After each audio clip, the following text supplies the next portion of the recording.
اسلام کے پہلے خطیب کے ساتھ کفار مکہ کی بدسلوکی۔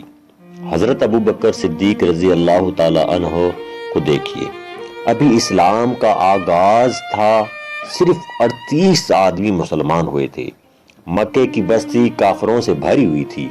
حضرت ابو بکر صدیق رضی اللہ عنہ حضور صلی اللہ علیہ وسلم کے محبت سے سرشار تھے۔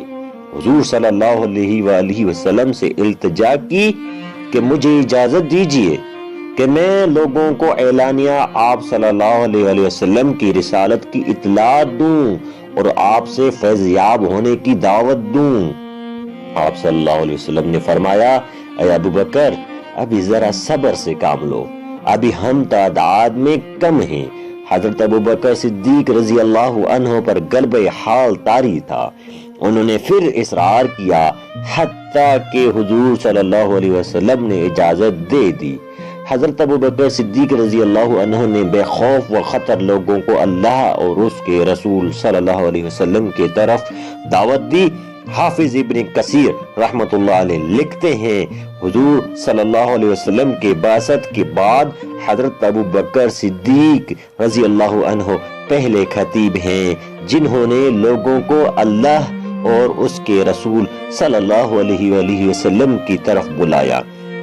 مشرکین مکہ آپ رضی اللہ عنہ پر ٹوٹ پڑے، آپ رضی اللہ عنہ کو سخت پیٹا اور روندا۔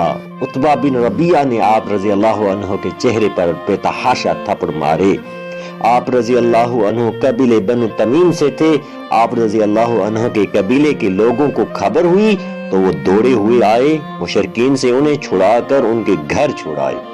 حضرت ابو بکر صدیق رضی اللہ عنہ بے ہوش تھے اور لوگوں کا خیال تھا کہ وہ جانور نہ ہو سکیں گے۔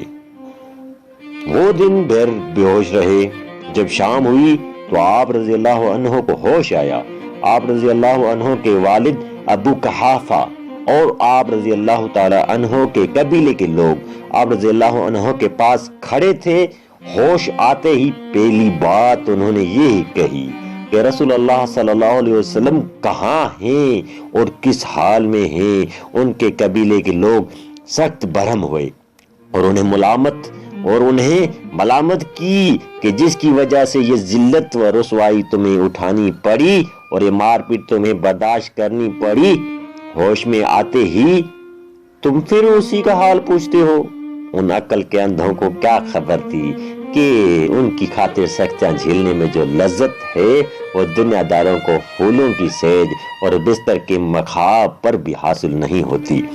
ان کے قبیلے کے لوگ مایوس ہو کر اپنے گھروں کو لوٹ گئے اور ان کی ماں ام الخیر سے کہہ گئے کہ جب تک محمد صلی اللہ علیہ وسلم کی محبت سے یہ باز نہ آ جائے اس کا بائیکاٹ کرو اور اسے کھانے پینے کو کچھ نہ دو۔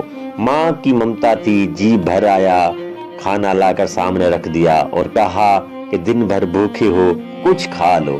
حضرت ابو بکر صدیق رضی اللہ عنہ نے کہا، ماں اللہ کی قسم میں کھانا نہیں چکھوں گا اور پانی کا گھونٹ تک نہیں پیوں گا جب تک حضور صلی اللہ علیہ وآلہ وسلم کی زیارت نہ کروں۔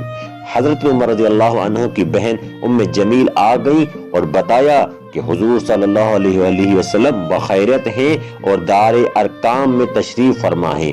حضرت ابو بکر صدیق رضی اللہ عنہ زخموں سے چورتے چلنے کے قابل نہ تھے، اپنی ماں کا سہارا لے کر بارگاہ رسالت میں حاضر ہوئے۔